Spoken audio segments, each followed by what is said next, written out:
Following the Allies' successful breakout from Normandy and the liberation of France in summer of 1944, a number of French Atlantic ports still remained in German hands, cut off and under siege.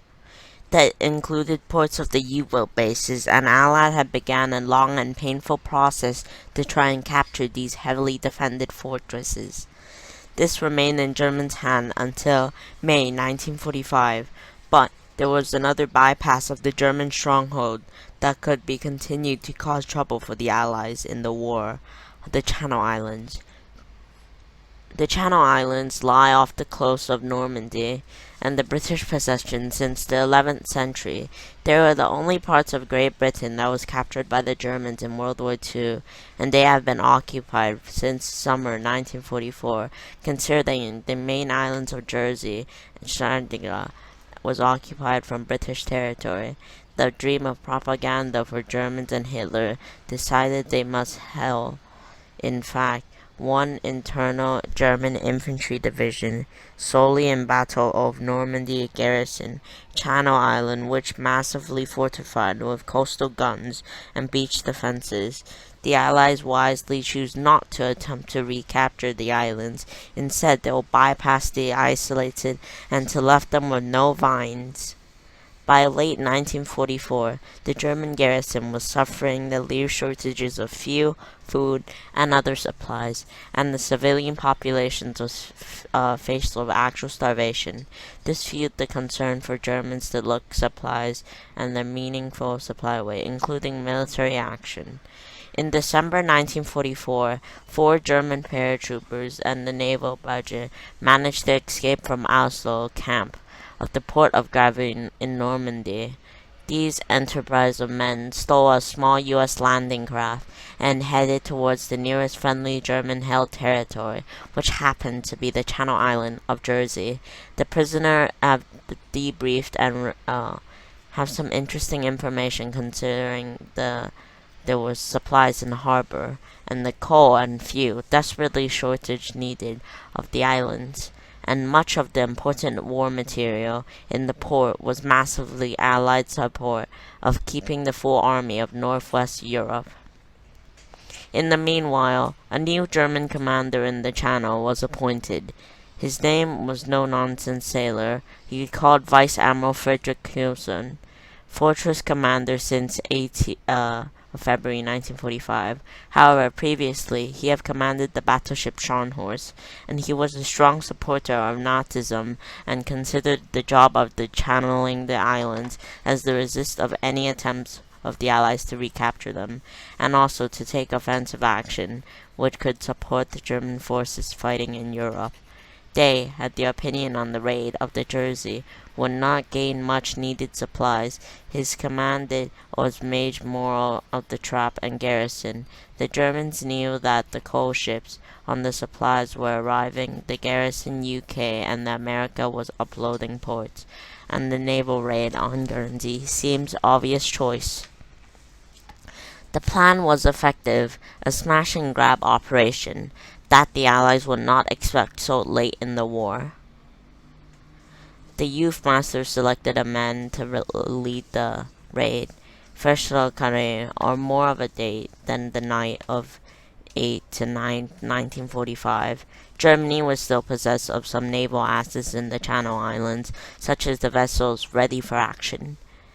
The forces considered the M-class minesweepers and the fairly large, around 600 tons each, well-armed main gun in the mix of 37 to 20 mm flak pieces. There were also 3 Mariana Fram of the naval ferry bridges of the type of German landing craft that was armed with 88 mm guns. 3 of the fast motor launchers joined the flotilla of the 2 Rambo of the small minesweepers, armed with single 37mm or 20mm cannons. Finally, a naval sea-going tug was added, so the Allied ship captured prizes would be hauled back to Jersey. The German ships were picked on the U.S. Army radar since they left Harney, Jersey. That the U.S. 168th Infantry Regiment placed on standby at Granville. The German movement was reported to the U.S. commander at Granville. However, little was done because the Americans clearly not believing the Germans would undertake a raid. On the U.S. Navy subchaser Peace 564 was ordered to intercept the German convoy at midnight of 8th of March. A small American ship was blasted by German fire shells, being hit by 88mm shells and cannon fire ashore. 10 crew members were killed and many wounded. 9 were captured by the Germans. An hour later, the Germans have approached the port of Granville.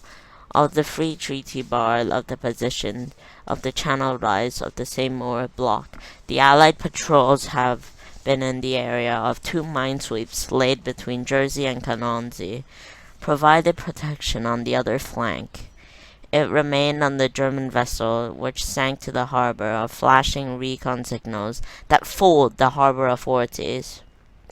Several well-equipped Germans came ashore quickly. The main key of one of the German minesweepers ran aground, but later was blown up by our own crew of 70 Germans, ran amok in the harbor, destroying 9 and 18 new cranes installed by the Americans for uploading ships, and meanwhile a small German launcher had landed another assault party on the beach, in front of 2 hotels, the Bern Hotel of Normandy.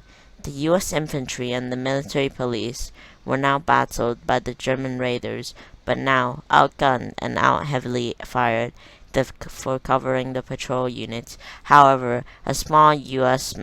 unit defend radar station, killing the German officer that was leading the attack of the tide established by the Germans that had been handful of merchant ships as prizes, but they only managed to tow away a 2,000-ton wooden ship that was loaded with 212 tons of coal. However, the charges has been laid by the main German assault had damaged 3 British and 1 Norwegian merchant ship. They also liberated 55 Germans from POW camps that was used for labors on the dock of the Allies. The diversionary raid of 2 hotels caused havoc, and several French civilians were shot down in the intensive German gunfire. The U.S. plus Navy officer who was killed in 1/9 of American, taking the prisoner of 4 Royal Navy commander in the port of Granville.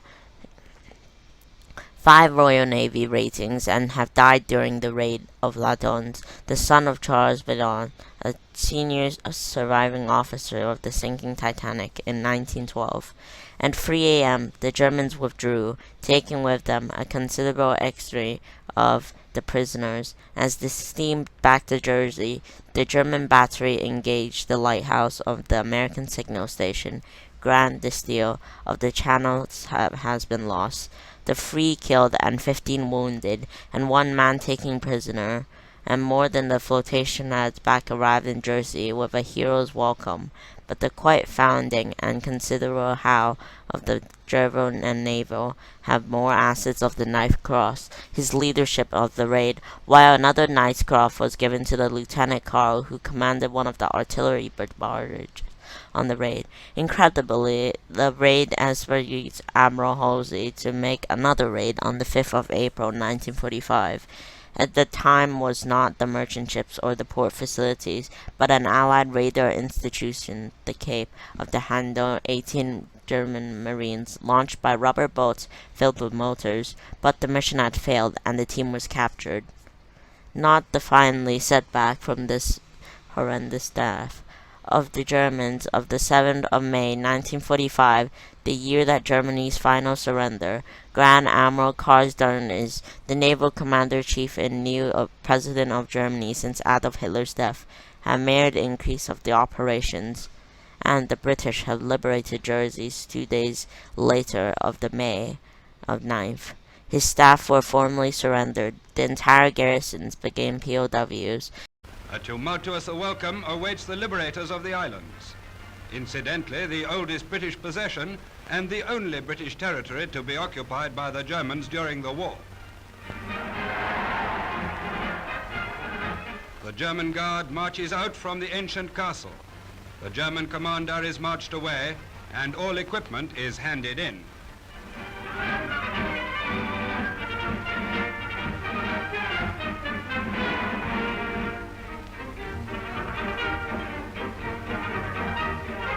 The Proclamation of Liberty is read and the Union Jack hoisted. With their rightful flag flying once again above them, the islanders give themselves over to Victory Day celebrations.